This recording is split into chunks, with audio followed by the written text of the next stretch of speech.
From the National Newsroom of the Canadian Press, I'm Rob Westgate. Donald Trump is pulling the plug on trade negotiations with Canada, the U.S. president making the announcement on social media, blaming the decision on Canada's, quote, egregious behavior. Now, Trump is taking offense to a new $75 million ad campaign paid for by the government of Ontario that is airing across multiple American television stations. It uses audio and video from 1987 featuring former President Ronald Reagan speaking against the use of tariffs. Industry Minister Mélanie Joly says General Motors has 15 days to provide an update on the future of its auto assembly plant in Ingersoll, Ontario. Joly says the workers deserve clarity and action. GM announced earlier this week that it was ending production of the Bright Drop electric delivery van at the facility, putting more than 1,000 jobs in jeopardy.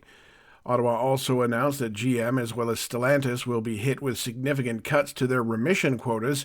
That's exemptions that allow some automakers to bring specific numbers of vehicles into the country. One of the final two bidders for Canada's lucrative submarine contract says negotiations with Ottawa are currently focused on what kind of industrial benefits buying their subs would bring to Canadian industry. Oliver Burkhard, the CEO of German submarine maker TKMS, says he was in talks this week with Canadian government officials about cooperating in the fields of aerospace, mining, energy exports, and artificial intelligence. I think we fully understood that, let's say, submarine building is nation building, so it has to be more benefits in that. We're not talking at the moment about technical capabilities, which is, I think, very important. German government officials were in Ottawa this week on a charm offensive, trying to sell the Canadian government on the firm's subs. It comes just days ahead of Prime Minister Mark Carney visiting their main competitor's shipyard in South Korea. Teachers in Alberta say the province's planned back-to-work legislation will only make things worse for their students. Premier Danielle Smith says her government will bring the legislation forward Monday to get children back to class.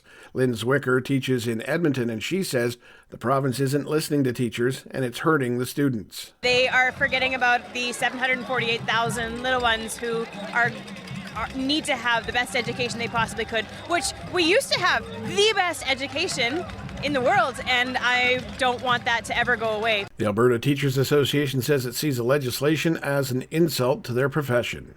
And finally, you might notice your Halloween candy is looking a little smaller this year as manufacturers look for ways to save on costs. Cocoa prices have more than doubled over the past 2 years due to poor weather and crop disease in West Africa, which supplies more than 70% of the world's cocoa.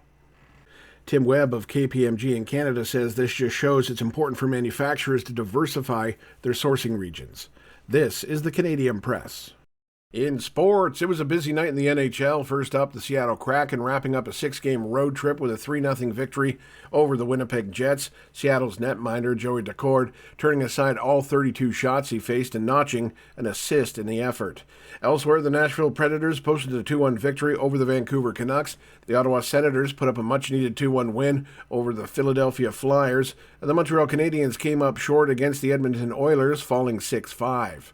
The Toronto Maple Leafs have placed defenseman Chris Tanev on injured reserve with an upper body injury following Tuesday's loss to New Jersey. And finally, for the big sporting event, rookie Trey Yesavage will start today's World Series opener for the Toronto Blue Jays against the defending champion Los Angeles Dodgers. The big assignment will give the 22-year-old more postseason starts and career regular season outings. Left-hander Blake Snell will start for the Dodgers. He has been dominant with a 3-0 record postseason. From the Canadian Press, I'm Rob Westgate. Thanks for listening. Don't forget to follow and subscribe. For more of today's top stories, visit thecanadianpressnews.ca.